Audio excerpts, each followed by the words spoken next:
FaZe Banks made $500,000 off selling a CryptoPunk.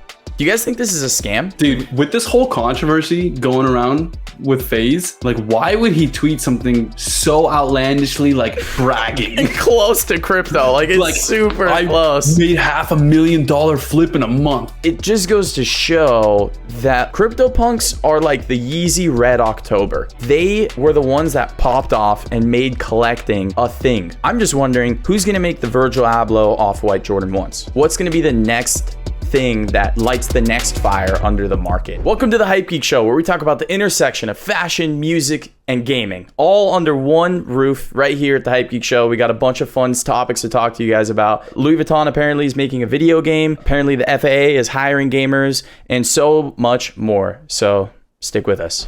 Some shit like that. I don't know.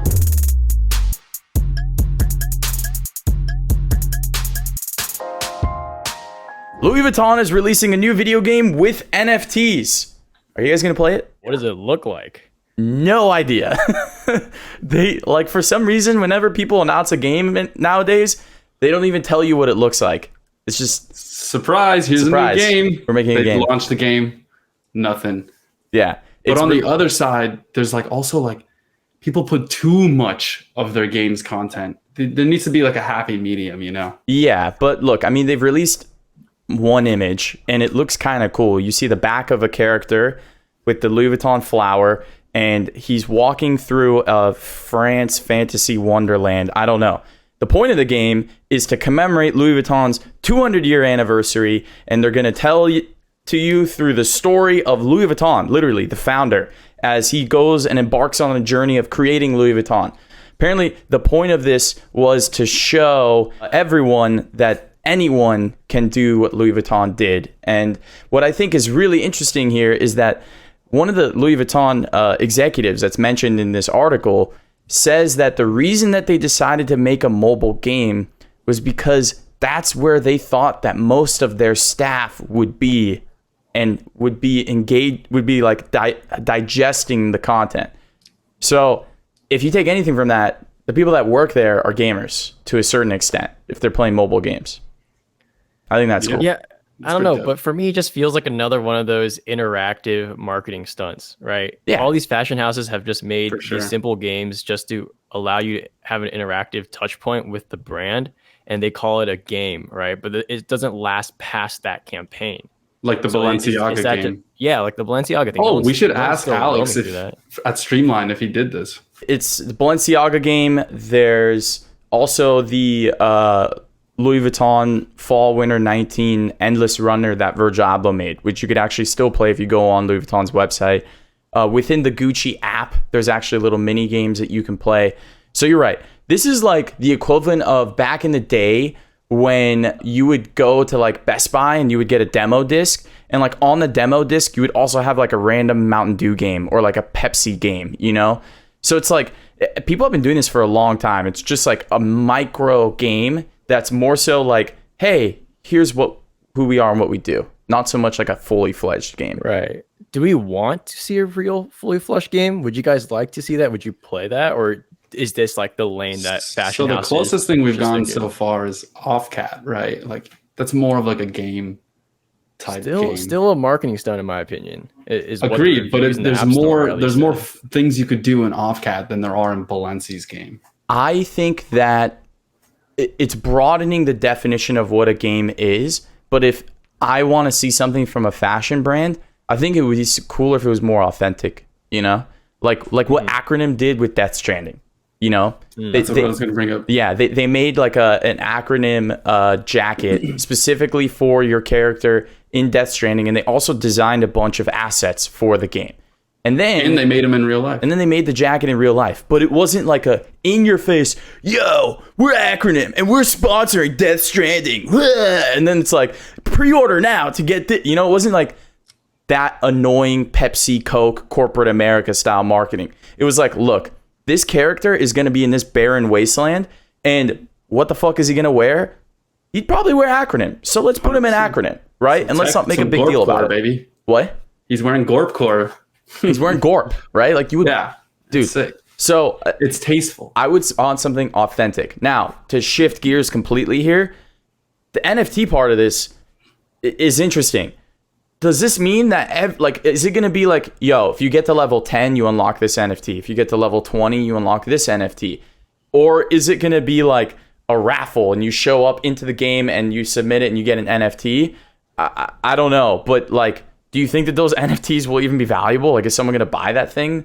Yeah, it's hard to say. Just a participation now that I badge. think about it, the game is, I think in this case, because there are NFTs, less of a marketing allocation, but more so a means to distribute NFTs in a meaningful way. That's what we've always said, right? If you're going to do NFTs, the first market you go towards is gaming.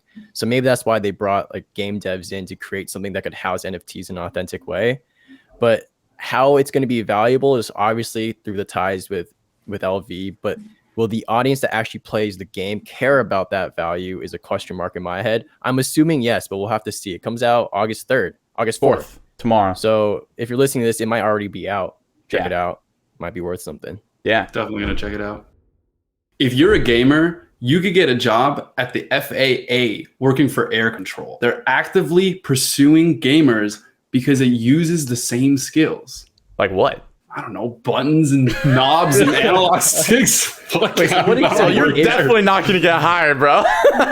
Wait, so air traffic I don't want control are to. the people that sit on the towers directing the planes on where to land and stuff, right? Yeah. There is a simulation that does that though. Wait. So Yeah, maybe of that's what course. they're looking for. No, That's but the think training about it. course. Think about it. When you play League, you're not only focused on your lane, you're looking at everyone else's lanes and where everyone else is, bro. Bro. I bet you League players are going to be the fucking best at this, and StarCraft players, dude. And Just like Microsoft fucking Flight Simulator players. fuck ton of actions per minute, just like fucking, you know, like, oh, what's going on over there? What's going on over here? What's going on over there? You know, it's just like Well, same thing with the jets actually, and errors and shit. However that I'm works. reading a book right now, and they're using flight control to like explain a concept. But a lot of what flight control does is communicate with the airplane. So it's about the comms, bro. Dude. They're looking for people who know Overwatch. comms. So that's for sure not me. Not bro. you, not me. He's one shot, full shield, bro. No, that's 100% a Fortnite play right there. Plane landing southwest, 500 meters coming into the northwest, landing like just going off on like the pilots are just like, shut the fuck up, get out of my fucking ear. He's coming on me. He's coming. He's coming on me. On me. Like, dude, shut up. Dude, but gamers like map awareness though, like when it comes to driving a car, even with navigation, there's a reason why like some girls aren't good at like driving and looking at their like Google Maps. Oh, right? he's gonna be 'Cause- sexist No, today. it's a gaming thing. I know many girls who don't play games who aren't as good as an awareness of like, you know, when you're playing COD, you need to peek up to your top left to look at your mini map. That's a skill that translates into real life when you're like in traffic and you gotta make last second decisions while looking at your Google Maps, right? It is the same type of like skill. I mean, I think it's genius that the FAA thought of this, because it's true. When you're playing a game, you're balancing multiple variables as you're progressing through it. So many different things. I was just thinking, like, you know, in Grand Theft Auto, like, I'm so goated at the strat where you take the freeway down to the airport, sneak in through the fucking fence, and then jack an airplane. And I thought, okay, then maybe I'd be good at flying a plane in real life. Who knows? Yeah, until the point where you jump out with the parachute and let the plane crash into hundreds of civilians, That's causing mass usually destruction. how that, you know, path ends, is me jumping out of the plane. Or like that one GTA clip, watch your jet. Watch your jet. Watch your jet, watch your- Nails him. Yeah. So yeah, this could actually be amazing or horrible. Only time will tell. Dude, they're so toxic. Like in Overwatch, like the guy that like doesn't land at the wrong time, he's like, bro, fucking kill yourself. Dude. Kill yourself. Surrender. You're They're all so like, bad, dude, if it was bro. Valorant players, Delete bro, the plane, bro. Bro. Delete your driver's your flight license. Bro, if it was Valorant players, it'd be like, you fucking idiot. You didn't land when I told you to. I'm leaving. Surrender. Dropping all the guns at the beginning to get, like, dude. Yeah, I think League players might even be too toxic too. I think dude. Fortnite players would be the best. for this. They'll throw. They'll be like, 13-year-old kids yeah, just yeah. pulling your planes. The plane will be like 200 feet above the ground. You'd be like, yeah, you're like 1,000 feet above the ground, just intentionally throwing. Yeah, they'd be like, crashes into the ground. Dude, I fucking hate Lufthansa. He always goes mid. Fuck you, Lufthansa. Don't land, bro. I hate you.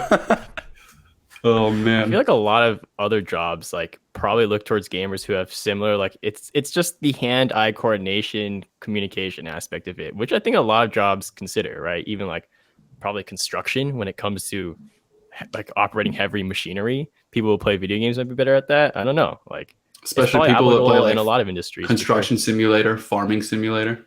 Yeah, I bet you they'd be like, dude, big brain. Truck simulator. This United Airlines pilot is such a virgin, bro. Like he's never, he's so good at landing the plane. Is Splitgate just a Halo ripoff? I'm sure you guys have seen all the TikToks of Splitgate popping off. Very cool underdog dev story. Really small team of like 4 guys. Super long queue times. Everyone's talking about that, like 90 minutes. But the thing I want to talk about is it ignorant to say that it's a Halo ripoff? I didn't personally play Halo that much, but even when I looked at the gameplay, it hella looked like just Halo X Portals. Like, what do you guys think? Whoa. That was fucking, yeah. I mean, it looks like Halo. It is Halo 4. It looks literally, like Halo I think 4. it is the Halo 4 engine. It looks like fucking Halo 4. Why would they pick the worst Halo multiplayer? I don't know how they got access to those assets, and I don't know how that was okay, but it literally looks like Halo 4 in terms of the engine. But I have to hand it to them. The portal mechanic makes it totally different. So, like, fuck it, bro. Every great game is a mod of another great game, right? Usually. So, like, they took Halo and put portals on it, and it's fucking sick. This game has been around for a minute, and no one gave a shit until now. What happened? Why did people care now? Has it been out for a minute? I thought the beta dropped on Friday. No, it's been out since 2019 early access, and only like last week did it jump from like a couple thousand to like hundreds of thousands concurrents. Like the dev team is like struggling hard to maybe the Halo Infinite is just giving it a little more clout. But that makes no sense. It should be the opposite, right? People should be moving over to a game Master that's Chief similar Collection. to Halo, or to Halo if it's similar to it. Yeah. So weird. Yeah, but it is a newer game, I don't know, but I also between. I think the portal is really fresh, and I don't know why it took so long to pick up. But it's like, dude, you gotta be 5 head in terms of like lining up portal kills. Like, it's fucking difficult. But when you get one portal kill or you like fucking trick someone, it's the most satisfying kill. Like, it's sick. I hope this game pops off, and I hope they can break out of the Halo mold, because that part of it is kind of me. I always think of it as like they just fucking took Halo and put portals on it, Yeah. Didn't they push like numbers as big as like Among Us in the heyday of Among Us? Multiple times higher than Among Us at its peak, actually. That's crazy. Really, yeah, that's crazy. I remember I watched a video, like a TikTok.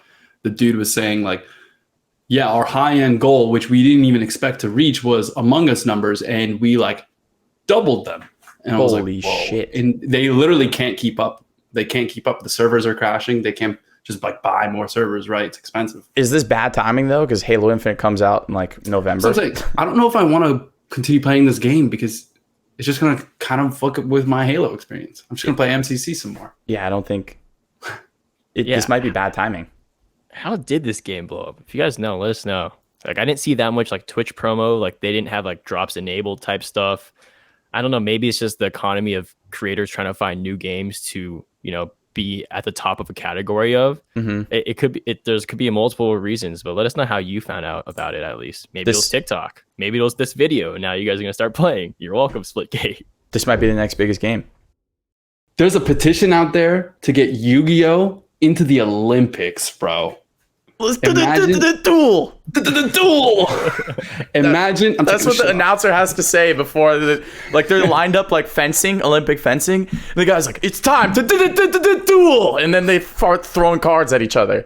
Imagine if TCG like Magic the Gathering, Yu-Gi-Oh, Pokemon, bro. The card values would skyrocket. Least athletic sportsman ever. Like the athletes are going to be so overweight. Dude. I mean, they would do chess before they would do trading card games. They should. That's crazy. So what's the story? Who made this petition? I have no idea. Some YouTuber. Some random What's good with this YouTuber? Let's see what's good with him. Let's look at him. Oh, it's a woman. Oh, that is a girl. Yeah, she's a cosplayer, and she's definitely. Does she play? There's like zero Yu-Gi-Oh. Yeah, she's got a bunch of other stuff. I mean, she's probably touched on Yu-Gi-Oh. Is the petition in her link or something? She's a history YouTuber. That's fascinating. Where's the petition at? Let's all sign that shit. Let's get everyone who's watching this video right now to sign it. Let's find the link. We'll link it somewhere. Pacific Rim X the Handmaid's Tale. Handmaid's Tale. Interesting. I think the petition is probably on that Hypebeast post. It's an absolute injustice that the game of Yu-Gi-Oh, the trading card game, is not a legitimate sport of in the Olympics. But what makes Yu-Gi-Oh qualified to be an Olympic sport? Is it like its internationality basis? Google Is it. that a Aaron. word? Just type in Yu-Gi-Oh Olympics Ability Petition. to transcend nations and wars because it's such a great game. There you go. Change.org. Change.org, the website that does so much for the world. No, A lot of things, get changed with change.org. Just give them your email, give them your data. Trust me, you will change the world with change.org. Okay. 0 signatures right now. 0 signatures. And Hypebeast posted this. It's all over like 4 different articles and it has 0 signatures. Yo, everyone who's watching this video right now, share this to a friend. We're gonna blow this shit up. Run this shit up. Yeah, we're signing right now. Because of us, 7,500 signatures to the Olympics in 4 years. Yeah, we have at least like 7 million viewers, so like this is easy for us to do. Does this work? Like, how did it? Don't put this in. Change.org is this works the right all the time. page? Is Every this the right petition on page? change.org works. She started this petition to the International right? Olympics Committee. Yeah, click on it. I can't. Yeah. Wow. Well, first off, Hypebeast is really desperate for topics. Yeah. But like 0 signatures after that. Wait, look at the comments in the Hypebeast article. She hasn't even posted this on her Instagram. Where the hell did Hypebeast find this? Wait, maybe check the Hypebeast. Maybe Hypebeast just like they have a dude just going through change.org to find the most ridiculous shit. That's because the first person that commented said no and has 3,000 likes. There's literally half of the amount of votes she needs on a no. Yu-Gi-Oh doesn't even have an international championship, but they want to make it an Olympic sport. Come on, one step at a time. I know. Pokemon's ready, dude. Yeah, but come on. Think about the story that. Where do I have to sign? Should I just comment? World War III. Listen, World War III about to start after someone is sent to the Shadow Realm.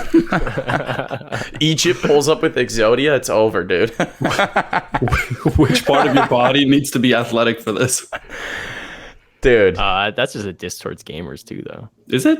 Yeah. It's like everyone always says, like, why do gamers need to be athletic? No, but actually, I have nothing to say there because I was about to say something that doesn't make any sense. But Olympic Games is a sport competition. Playing a geek card game has nothing to do with sport. Here's my thing: we don't need the Olympics, bro. The boomers that run the Olympics is for one thing, but we can make the geek version of the Olympics, and it could be certain video games, it could be certain skill-based competitions. It doesn't need to be in the Olympics. Because those two things together are so different that fucking throwing a discus and building in Fortnite are 2 different things that when they're put next to each other, it ruins both of them. You know what I'm saying? Like they should be separate. We should totally do that. Hypegeek should start the International Geek Olympics. And it should just be games and trading card games and any other geek shit you can think of. That'd be pretty fire. It'd be sick. But for the memes, though, let's get this shit to the Olympics. Let's just do it. Run it up. 7,500. That's so easy. If you're a fan of McLaren, you could actually go to their esports studio and race in their setup. Look at this shit, dude. Look how sick this is. It's like a whole dedicated room for fan experiences, but also for their Shadow esports team to compete in all their racing games, including their F1 esports teams. Dude, tight. Yeah, I wasn't aware of how big the esports scene of racing games are because not many people pay attention to racing games. You know, it's like people talk about first-person shooters, and that's pretty much it, right? So the fact that there's a literal dedicated studio towards a racing team's esports racing team means that there's some value there, and people care a lot about these things. So yeah. I'm surprised that it's not like racing team though. Yeah, they're really covering all grounds. Yeah, I'm just surprised that racing isn't bigger actually, because like it's the most similar to its actual sport. Like sim racing is what F1 drivers do to practice, right? And it translates over almost perfectly in terms of the physics and the game engines that are currently created. It's very, very realistic. But so why isn't it more of an esport? It's extremely realistic to its regular sport. Maybe that's why, because if you're going to be watching someone play a game, you might as well watch the actual F1 races if it's exactly the same. That's whereas exactly shooters have like 100%. that fantasy aspect to it, maybe. 100%. That's exactly why. It's dope that McLaren has like both ends of the spectrum though. Like they have the real racing and the virtual racing. But you hit it on the head, bro. Like why would I watch Lando stream F1 2020 by EA when I could just watch like the race on Sunday. I agree. I Which also is think way more intense. I think it's hilarious that they're offering NFTs. Like, dude, pretty soon you'll get an NFT in your McDonald's Happy Meal, bro. Like, the fuck? Yo, that's a Hypegeek prediction right there. McDonald's NFTs is not far off. With all the collaborations they've been doing, not surprised at all. Probably a month and a half away. FTX comes in and has a McDonald's partnership. Dude. Yeah. Yo, my name is FaZe Banks, and I just made $500,000 selling a CryptoPunk. Yo, low key, that's how I imagine that CryptoPunk on the screen actually sounds. I think you nailed it, bro. That's his persona. You just gave that CryptoPunk. That's so funny. Oh, man. Okay, should I redo the intro? Let me just also do a different version of the intro, and then we can decide. You could do a different version, but we can continue the conversation. Just do the different version at the end, and then we'll put it in the front. All right. Dude, with this whole controversy going around with FaZe, like, why would he tweet something so outlandishly, like, bragging? Close to crypto. Like, it's like, super I close. made $500,000 flip in a month. Yeah, it is weird timing for him to tweet that, but also, like, he wasn't attached to this. Like, he didn't actually do those things according to him, but still, it is weird timing. But specifically, what's interesting here is that he sold a CryptoPunk for $500,000, right? That's a lot of money. And it just goes to show that, like, CryptoPunks are here to stay, I think. Like, CryptoPunks are like the Yeezy Red October. They were the ones that popped off and made collecting a thing, right? Everyone wanted the Red Octobers. They couldn't get it. Reselling. It just turned this whole... It's lit a flame under the sneaker market. Exactly. And that's what CryptoPunks are going to be doing with or have been doing with NFT projects, NFTs in general. I'm just wondering, who's going to make the Virgil Abloh Off-White Jordan 1s, right? What's going to be the next thing that lights the next fire under the market? I also want to say that I think Gary Vee is like the king of this, like, subversive pumping, bro. Like, he gets all the YouTubers to pump the things that he likes. He's like, yo, Logan, listen, man, need you to talk about Pokemon cards. We're gonna make millions. Boom. What happened there? It worked. Cut off both of my arms for this. Yeah. And then Gary Vee's like, yo, FaZe Banks, man. I don't know actually how the Gary Vee's voice sounds, but he's like probably going up to FaZe Banks and he's like, yo, CryptoPunks, you're a gamer, crypto, punk, NFTs, metaverse, digital goods, whatever. Banks is like, all right, fire, boom. And then he's just making millions selling avatars. I mean, look, Nadeshot has one too, which is sick. Jay-Z has one.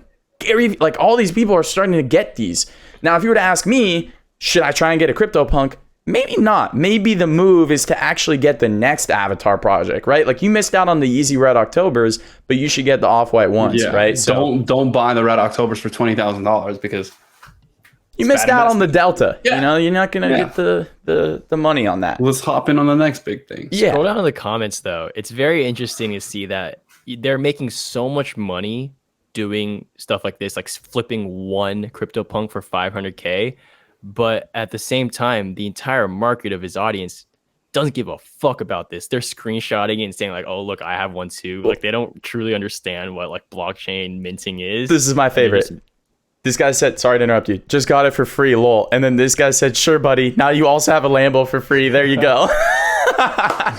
It's just a perfect like depiction of how like the 80-20 principle works, right? Like 20% of the market of NFT buyers actually attribute to the 80% of the outcome that you see here with like a 500K output, right?